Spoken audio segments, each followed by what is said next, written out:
Seriously, telling us Outcasts, the news with the Outcasts, except this time I'm the only Outcast, just like last week. But next week, I will have a co host. But we're going to get right into it, right to the news. So, the migrants that actually beat up the cops in New York City were released. And when they were released, they fled. And they thought that they caught them in Arizona. Turns out that the migrants that were arrested in Arizona were not the ones that fled from New York and were not the ones that beat up the police officers. So let's see. Widely publicized, this is by the New York Post, widely publicized images of 3 handcuffed migrants sitting in the Arizona dirt were not members of the crew who beat up 2 NYPD cops in Times Square late last month, law enforcement told the Post. These 4 suspects still apparently are on the lam. They are Darwin Gomez, 19, Kelvin Sorvita Aracha, 19, Wilson Juarez, 21, Yorman Reveron, 24, are believed by New York authorities to have conned a church affiliate nonprofit into helping them flee the city on their way to California. Jesus.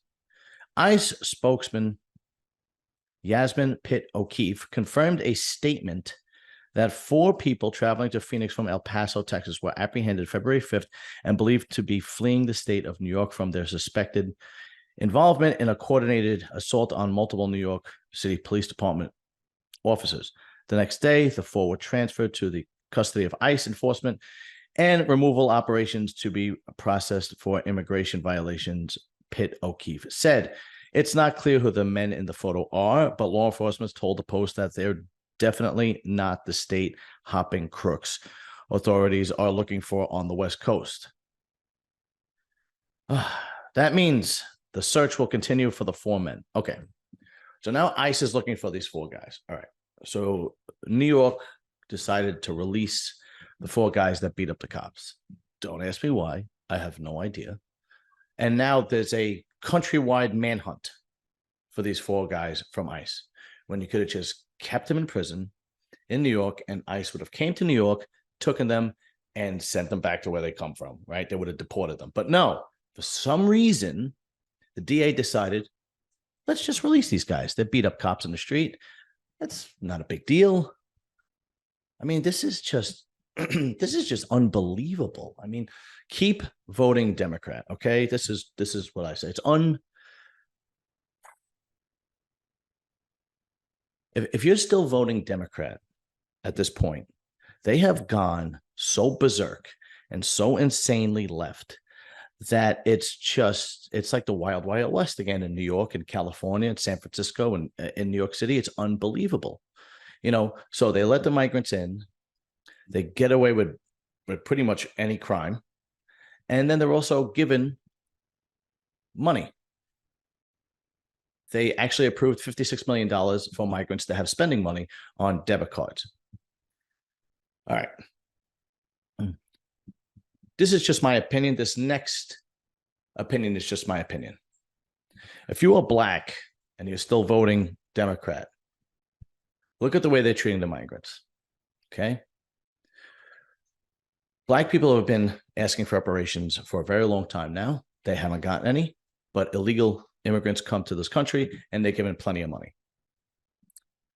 Historically, when Black people have a problem with the cops, they get their ass whipped and they're thrown in prison,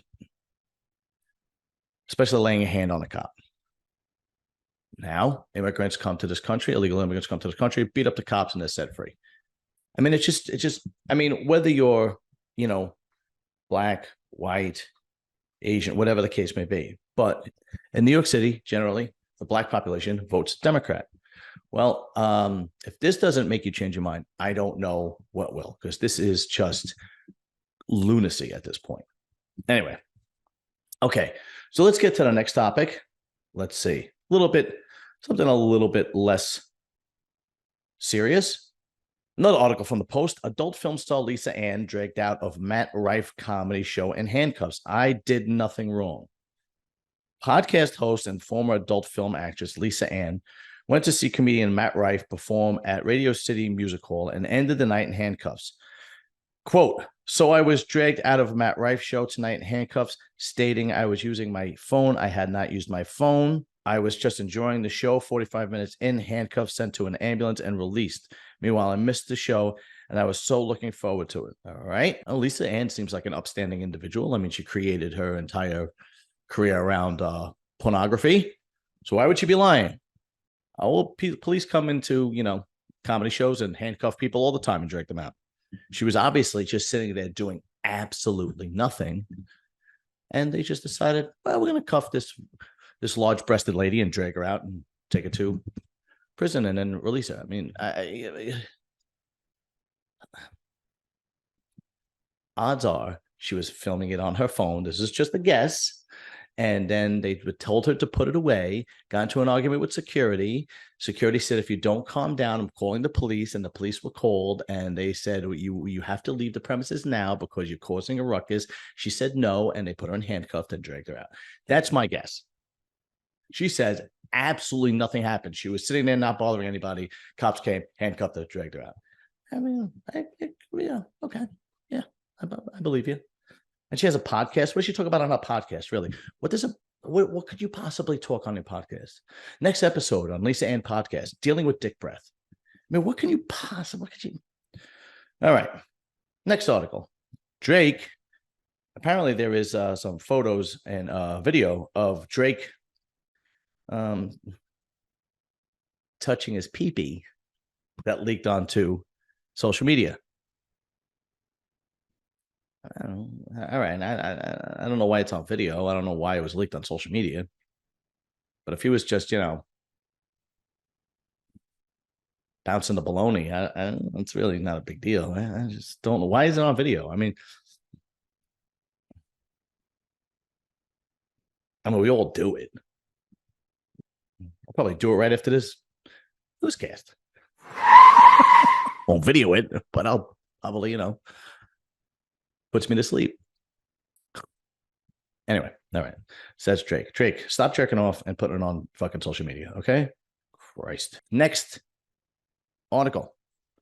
Vince McMahon is in the news again. So if you guys haven't seen my video from last week, Vince McMahon is a disgusting individual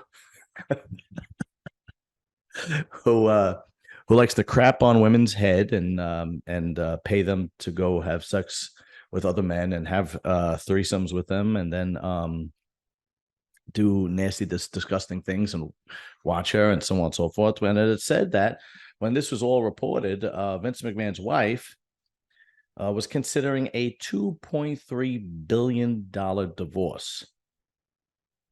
Okay. Founder Vince McMahon and his WWE founder Vince McMahon wife and longtime business partner Linda, was prepared to pull the plug on her marriage in 2022 soon after her husband was embroiled in a scandal for allegedly paying hush money to a female employee following a sordid office affair.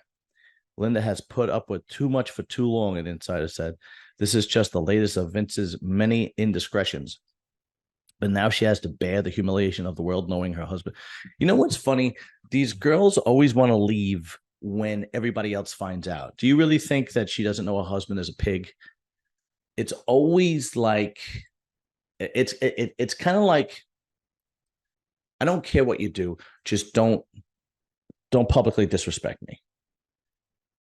Because then it's like, I feel like these women that are married to these very, very wealthy people, very, very wealthy guys, like, it's like, I get what you're doing and I understand you're not going to stop, but don't shame me. Don't publicly shame me. Don't disrespect me. And that's when they're like, I have to save face. I'm gone. I can't just sit here and be an idiot.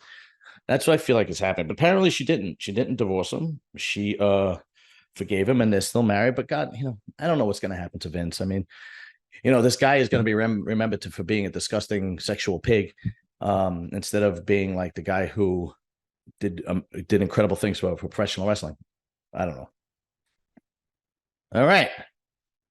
This is actually a really good article. Peter Thiel invests in group to recreate the Olympics on steroids. Literally.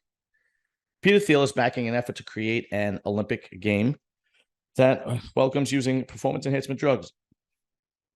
Okay, so Peter Thiel is a PayPal and Palantir co-founder.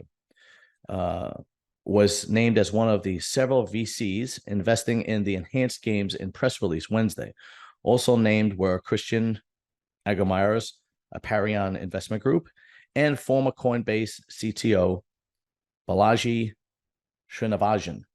Just as the ancient Olympics were revived and renovated in 1896 for the Victorian world, the enhanced games is only again renovating the Olympic model for the 21st century. Look, nobody watches the Olympics anymore anyway. Go ahead. I mean, look how great baseball was when they used to hit, 500-foot home runs and they were hitting 60, 70 home runs. Everybody was watching. I don't know. Maybe because I come from like a bodybuilding world and performance enhancement drugs are basically very accepted, that it doesn't bother me if they would. I mean, I would like to see the freaks. I like to see the guys breaking records and running as fast as they can and jumping as fast as they can and so on and so forth. Now, here's the thing. If this happens, if the enhanced games actually happens and they can't break any records, well, that proves that they've been on steroids the whole time and just didn't say anything.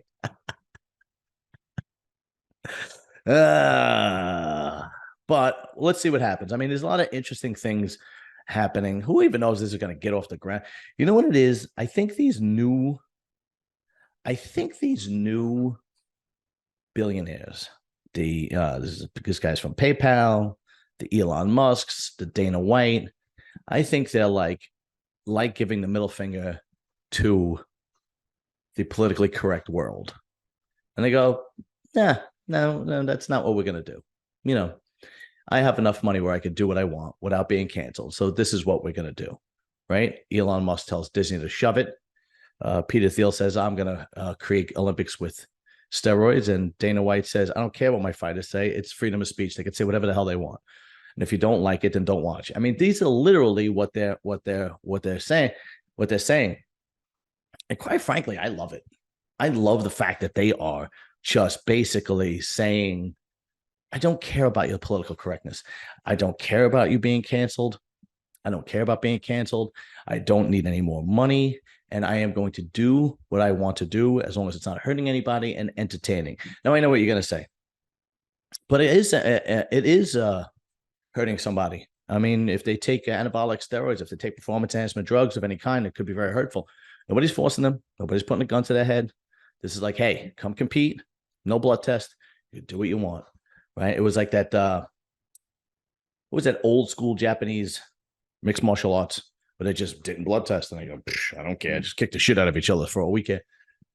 So nobody's forcing these people to do what they want. It is basically the athletes will be open to do it if they want to or not do it if they don't want to. And I'm sure they're probably also going to get paid a pretty buck. I'm sure if this is pulled off, they'll probably get some good. They'll probably get not mainstream investments or endorsements. They'll probably get endorsements like themselves, like the Elon Musks and like the thieves and like the Dana Whites, the guys that kind of don't care about political correctness, that will endorse this kind of thing, which I think, I mean, it's to me, it's exciting. I would like to see it. Okay. We all love to see knockouts in boxing. We all love to see home runs in baseball. We all love to see the freaks in bodybuilding. So this would just be as entertaining as any of the others. So I say do it. You might not like my opinion, but it's my show, so screw you, and that's about it.